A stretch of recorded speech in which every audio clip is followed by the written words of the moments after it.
കഴിഞ്ഞ ദിവസമായിരുന്നു ലോക ചുംബന ദിനം. ലോകമാകെ ചുംബനങ്ങൾ കൊണ്ട് മൂടിയ ഒരു ദിവസമായിരുന്നു ഇന്നലെ കടന്നുപോയത് എന്നുള്ളതാണ്. ഈ ദിവസത്തിൽ നമുക്കതിനെ ഒരു പോയ ദിവസത്തെ അനുസ്മരിക്കുമ്പോൾ ഏറ്റവും സുന്ദരമായ അനുസ്മരണം ഇത് തന്നെ ആയിരിക്കും എന്നാണ് തോന്നുന്നത്. കാരണം ചുംബനങ്ങൾ കൊണ്ട് ലോകം നിറഞ്ഞ ഒരു ദിവസമായിരുന്നു ഇന്നലെ. അതിൻ്റെ നിരവധി പോസ്റ്റുകൾ, സ്റ്റാറ്റസുകൾ, വീഡിയോകൾ, റീലുകൾ, ഷോർട്സുകൾ എല്ലാം തന്നെ ആൾക്കാർ ഒരുപാട് പേർ ഷെയർ ചെയ്തു. വ്യത്യസ്തമായ രീതിയിലുള്ള ചുംബനം, അച്ഛനും അമ്മയും, അല്ലെങ്കിൽ സഹോദരനും സഹോദരിയും, ഇല്ലെങ്കിൽ അമ്മയും മകനും, അച്ഛനും മകനും, അച്ഛനും മകളും, മക്കളും, ഇത് കുടുംബവും ബന്ധുക്കളും സഹോദരങ്ങളും സ്നേഹബന്ധമുള്ളവരെല്ലാവരും പരസ്പരം ചുംബിച്ചുകൊണ്ട് ഒരു ദിവസത്തെ ആഘോഷമാക്കിയതിൻ്റെ റീലുകളായിരുന്നു ഒരു ദിവസം മുഴുവൻ ലോകം ആഘോഷിച്ചത്. അപ്പോൾ ഇന്നലെ ആ ദിവസം കടന്നുപോയി. ആ ദിവസത്തിൻ്റെ ആശംസകളെല്ലാം എല്ലാവരും അങ്ങോട്ടും ഇങ്ങോട്ടും പങ്കുവെച്ചു. വളരെ സ്നേഹനിർഭരമായ ഒരു ദിവസം. നമുക്ക് ഈ ചുംബന ദിനത്തിനെ എങ്ങനെ വിലയിരുത്താം? വാലന്റൈൻസ് ഡേ ഒക്കെ പോലെ, റോസ് ഡേ പോലെ, ചോക്ലേറ്റ് ഡേ പോലെ ഒരു ചുംബന ദിനവും കടന്നുപോയിരിക്കുന്നു അല്ലേ? തീർച്ചയായും. ഈ ചുംബന ദിനം എന്ന് പറയുമ്പോൾ, ചുംബനം എന്ന് പറയുമ്പോൾ ശരിക്കും പറഞ്ഞാൽ ഒരു സ്നേഹത്തിൻ്റെ പ്രതീകമാണ്. എപ്പോഴും നമ്മൾ ഒരാളെ ഉമ്മ കൊടുക്കുന്നു എന്ന് പറയുമ്പോൾ അത് സ്നേഹത്തിൻ്റെ ഏത് രീതിയിലാണെങ്കിൽ പോലും അതൊരു സ്നേഹത്തിൻ്റെ പ്രതീകമാണ്. നമ്മളിപ്പോൾ കുഞ്ഞിന് ഉമ്മ കൊടുക്കുന്നതൊട്ട് പരിശോധിച്ചാൽ അത് മനസ്സിലാവും. സ്നേഹമാണ് എല്ലാത്തിൻ്റെ ആധാരം, അല്ലെങ്കിൽ സ്നേഹം പ്രകടിപ്പിക്കുന്ന ഏറ്റവും ആദ്യത്തെ വഴി എന്ന് പറയുന്നത് ചുംബനം തന്നെയാണ്. അപ്പോൾ അതൊരു പല വിധത്തിൽ ആ ചുംബനങ്ങളെ വ്യാഖ്യാനിക്കപ്പെടുന്നുണ്ട്. പല കിസ്സുകൾ എന്ന് പറഞ്ഞ് ഫ്രഞ്ച് കിസ് ഉൾപ്പെടെ അത്തരത്തിൽ പറയുന്നുണ്ട്. അപ്പോൾ ഇന്നലെ ആയിരുന്നു ഈ ചുംബന ദിനം ആഘോഷിച്ചത്.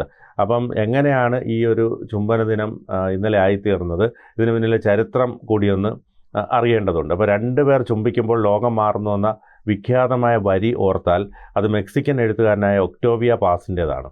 ലോകമെമ്പാടും അറിയപ്പെടുന്ന, തലമുറകൾ ഏറ്റെടുത്ത ഈ വരി എന്തുകൊണ്ടാണ് ഇത്രമാത്രം മനുഷ്യ മനസ്സുകളിലേക്ക് ഇറങ്ങിച്ചെന്നതിന് ഒറ്റ ഉത്തരമേ ഉള്ളൂ: ചുംബനമെന്ന ആത്യന്തം ജൈവികമായ ആവിഷ്കാരത്തോട് മനുഷ്യൻ അത്ര കണ്ട് ബന്ധിക്കപ്പെട്ടിരിക്കുന്നു എന്നുള്ളതാണ്.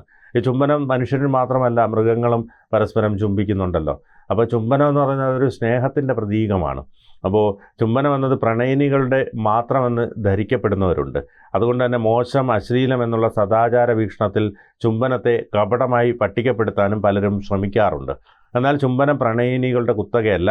അത് സ്നേഹത്തിൻ്റെ, കരുതലിൻ്റെ, വാത്സല്യത്തിൻ്റെ ഏറ്റവും ഭംഗിയായ പുറന്തള്ളലാണ്. എല്ലാ തിരക്കുകൾക്കും വേഷം കെട്ടലുകൾക്കും അപ്പുറത്ത് മനുഷ്യൻ ആഗ്രഹിക്കുന്ന സാന്ത്വനം, സ്വസ്ഥത എല്ലാം ചുംബനത്തിൽ എത്തിച്ചേർന്നിരിക്കുന്നു. അപ്പോൾ ചുംബന ദിനത്തിൻ്റെ പിന്നിലെ ചരിത്രം ഒന്ന് പരിശോധിക്കാം. UK ഇങ്ങനൊരു ദിനത്തിൻ്റെ ഉത്ഭവം. 2006 ആദ്യമായി ചുംബന ദിനം ആഘോഷിക്കപ്പെട്ടത്.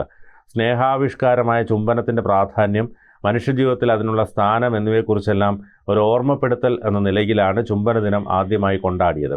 പിന്നീട് ഈ ദിനത്തിൻ്റെ സന്തോഷവും ആഘോഷവും ലോകമെമ്പാടുമുള്ള രാജ്യങ്ങളിലേക്ക് പടരുകയായിരുന്നു. ജൂലൈ 6 ചുംബന ദിനത്തിൽ ആഘോഷിക്കുന്നവരുടെ എണ്ണം കൂടിക്കൂടി വന്നു. വളരെ ചുരുക്കം വർഷങ്ങൾ കൊണ്ട് തന്നെ ലോക ചുംബന ദിനമായി ഈ ദിവസം രേഖപ്പെടുത്തപ്പെട്ടു.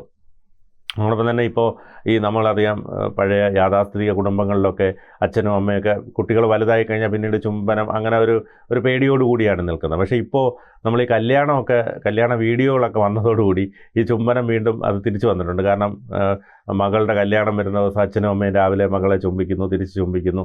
അങ്ങനെ ഇടയ്ക്ക് വെച്ചിട്ട് ഈ പറഞ്ഞതുപോലെ അങ്ങനെയൊക്കെ ഉള്ളൊരു ചുംബനങ്ങളില്ലാതിരുന്ന ഒരു കാലഘട്ടത്തിലൂടെയും നമ്മൾ കടന്നുപോയി. അപ്പോൾ ഇത് പ്രണയിനികളുടെ ചുംബനത്തെ മാത്രം ഓർമ്മപ്പെടുത്തുന്ന ദിനമല്ല. പ്രണയിനികളുടെ ചുംബന ദിനമായി വാലന്റൈൻസ് ഡേക്ക് മുമ്പായി, അതായത് ഫെബ്രുവരി 13 അത് ആഘോഷിക്കുന്നത്. അത് പ്രണയിനികളുടെ ചുംബനമാണത്. ഈ ലോക ചുംബന ദിനത്തിൽ പല ബന്ധങ്ങളിലായി വരുന്ന പല തരത്തിലുള്ള സ്നേഹാവിഷ്കാരങ്ങൾ എന്ന നിലയ്ക്ക് പരസ്യമായി ചുംബിച്ച് ആഘോഷിക്കുന്നവരും ഉണ്ട്. പലയിടങ്ങളിലും ഇത്തരത്തിലുള്ള പരിപാടികളും സംഘടിപ്പിക്കാറുണ്ട്. അപ്പോൾ നിരാശകളിലൂടെയും വിരസതകളിലൂടെയും തുഴഞ്ഞു നീങ്ങുന്ന മനുഷ്യരെ സംബന്ധിച്ചിടത്തോളം ജീവൻ്റെ ജൈവികതയുടെ ഒരു ഉൾവിളി കൂടിയാണ് ഇങ്ങനെയുള്ള വ്യത്യസ്തമായ ആഘോഷ ദിനങ്ങൾ. കൂടുതൽ സന്തോഷം ജീവിതത്തിലേക്ക് നീക്കി അടുപ്പിക്കുന്നതിനും ആ പ്രതീക്ഷ വളർത്തുന്നതിനുമെല്ലാം പലരെയും സ്വാധീനിക്കാനാവുന്ന ഒരു ദിനം കൂടിയാണ് ചുംബന ദിനം.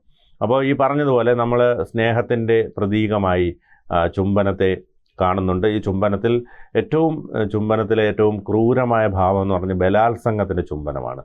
അതുമാത്രമേ ഉള്ളൂ ആ ചുംബനത്തിൻ്റെ കണക്കിൽപ്പെട്ട മോശം ചുംബനം എന്ന് പറയുന്നത്. ബാക്കി ചുംബനമായിട്ട് ചുംബനമായിട്ട് കണക്കാക്കാൻ പറ്റില്ല. പക്ഷേ ഈ പറഞ്ഞതുപോലെ നമ്മളൊരു കുഞ്ഞിനെ ചുംബിക്കുമ്പോൾ ആ കുഞ്ഞിനുണ്ടാകുന്ന സന്തോഷം, തിരിച്ച് ആ കുഞ്ഞിനെ കൊണ്ട് നമ്മൾ ഈ ലോകത്തെ ബഹുഭൂരിപക്ഷം മനുഷ്യർക്കും കിട്ടിയ ആദ്യ ചുംബനം അമ്മയുടെ അതെ അതെ അതെ ഈ തീർച്ചയായിട്ടും. പ്രസവിച്ചിട്ട് ആ.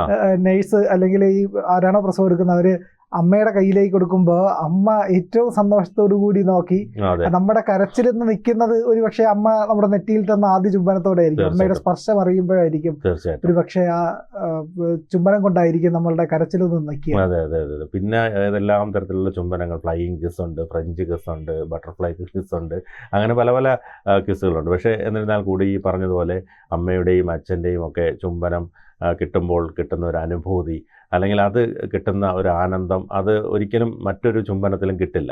സകല ജീവികളും സമസ്ത പ്രപഞ്ചവും പ്രണയിക്കുകയാണല്ലോ. അതെ, അതാണല്ലോ ഈ പറയുന്ന വേദാന്ത ഫിലോസഫിയൊക്കെ എടുത്ത് നോക്കിയാൽ തന്നെ നമുക്കറിയാൻ കഴിയും. ലോകം മൊത്തം എല്ലാം പ്രണയിക്കുകയാണ്.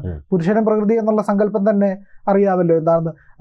മരങ്ങൾ പോലും വൃക്ഷങ്ങൾ പോലും വേരുകൾ കൊണ്ട് കെട്ടിപ്പിടിക്കാറുണ്ട്, അവിടെയും ചുംബനമുണ്ട്. ഈ പറയുന്ന ഒന്നൊന്നിനോട് ചേരുമ്പോഴാണ് പൂർണ്ണത ഉണ്ടാകുന്നത്. അതുകൊണ്ടാണ് യോഗം എന്ന് പറയുന്ന ഒരു വാക്കിനെ പറ്റി പറയുന്നത്. ആ വാക്കിന്റെ എന്ന് പറഞ്ഞു കഴിഞ്ഞാൽ അതിന്റെ അർത്ഥം എന്ന് പറഞ്ഞാൽ ഒന്നൊന്നിനോടാണ് ചേരുന്നത്. ഈശ്വരനും ദൈവവും ചേരുമ്പോഴും അവിടെ ഒരു മഹനീയമായ ഒരു പ്രതിഭാസം പോലിക്കുന്നു. അതേപോലെ തന്നെയാണ് രണ്ടാത്മാക്കൾ തമ്മിൽ ഒന്നിച്ചു ചേരുമ്പോഴും. അപ്പൊ ഈ പറയുന്ന ഒത്തുചേരലിനാണ് പ്രാധാന്യം, അകൽച്ചയ്ക്കല്ല എന്നുള്ളത്. അതുകൊണ്ട് എത്രത്തോളം മനുഷ്യർ ചേരുന്നുവോ അവിടെ എല്ലാം വസന്തം ഉണ്ടാകുമെന്ന് പറയുന്ന ഒരു വാക്കുണ്ട്. അതുപോലെയാണ് മനുഷ്യർ ഒന്നായി ചേരുന്നിടത്ത്, മനുഷ്യർ ചുംബിക്കുന്നിടത്ത് വസന്തം തള്ളിയിടുന്നു, വസന്തത്തിന് തുടക്കമാവുകയാണ് ചെയ്യുന്നത്. മനുഷ്യർ എവിടെയെല്ലാം കലഹിക്കുന്നു അവിടെയെല്ലാം വിനാശം ഉണ്ടാകുന്നു എന്ന് പറയുന്നത് പോലെ. അപ്പോൾ ഈ ദിനത്തിന് വളരെയധികം സൗന്ദര്യമുണ്ട് എന്ന് നമുക്ക് കാണാൻ കഴിയും. ഈ കൊക്കുരുമ്മിയിരിക്കുന്ന കിളികളെ പോലെ, അതായത് അതും ചുംബിക്കുകയാണ് ഒരു പക്ഷേ. അപ്പോൾ ഈ പറഞ്ഞതുപോലെ ചുംബനത്തിൻ്റെ ഒരു മഹത്വം എന്ന് പറയുന്നത് ഒരു വളരെ വലുതാണ്. നമുക്കറിയാം, ഇപ്പം നമ്മൾ പരസ്യമായി ചുംബിക്കുന്നു എന്ന് പറയുമ്പോൾ ആർക്കും അതൊരു അശ്ലീലമായി തോന്നുന്നില്ല. ഒരാൾ പരസ്യമായി കാണുമ്പോൾ സ്നേഹത്തോടു കൂടി, ഇപ്പോൾ ഒരാണും പെണ്ണും തമ്മിലാണെങ്കിലും ചുംബിക്കുമ്പോൾ നമുക്ക് മറ്റൊരു തലത്തിൽ തോന്നുന്നില്ല, മറ്റൊരു അശ്ലീലമായി അത് തോന്നുന്നില്ല. അപ്പോൾ അത് പൊതുസ്ഥലത്താണെങ്കിൽ പോലും നമുക്കങ്ങനെ തോന്നുന്നില്ല. കാരണം ഈ ചുംബനത്തിൻ്റെ ഒരു പ്രത്യേകത എന്ന് പറഞ്ഞാൽ അതൊരു സ്നേഹപ്രകടനമായി കാണാം. അതൊരിക്കലും ഒരു കാമത്തിൻ്റെ ഒരു പ്രതീതിയല്ല, ഒരു സ്നേഹത്തിൻ്റെ തന്നെ പ്രതീതിയായിട്ട് തന്നെ അതിനെ കാണേണ്ടി വരും. തൊട്ടുകൊണ്ടും ചുംബിക്കണമെന്നില്ല, തൊടാതെയും ചുംബിക്കാറുണ്ട്. അതെ അതെ അതെ. അതായത് രണ്ടുപേർ തമ്മിൽ തൊട്ടുകൊണ്ടല്ലാതെ ഇപ്പൊ തന്നെ സൂര്യകാന്തിയും സൂര്യനും തമ്മിലുള്ള പ്രണയം എങ്ങനെയാണെന്ന് കാവ്യാത്മകമാണെങ്കിലും പറയുന്നു.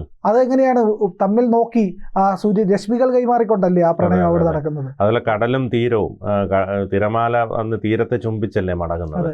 അപ്പൊ അതൊക്കെ ഒരു വളരെ കാൽപ്പനികമായ സംഭവങ്ങൾ തന്നെയാണ്. അപ്പം ഈ പറഞ്ഞതുപോലെ ഈ സ്നേഹത്തിൻ്റെ, പ്രണയത്തിൻ്റെ, പ്രേമത്തിൻ്റെ ഒക്കെ പ്രതീകമായി നിലനിൽക്കുന്ന ഏറ്റവും അടിസ്ഥാനപരമായ ഒന്ന് ചുംബനം തന്നെയാണ്. കാരണം രണ്ടുപേർ തമ്മിൽ പ്രണയിക്കുമ്പോൾ ആദ്യമായ ഒരു പ്രണയത്തിൻ്റെ ആ ഒരു ഫീലിലേക്ക് എത്തുന്നതും ഒരു ചുംബനം ചോദിച്ചുകൊണ്ടായിരിക്കും.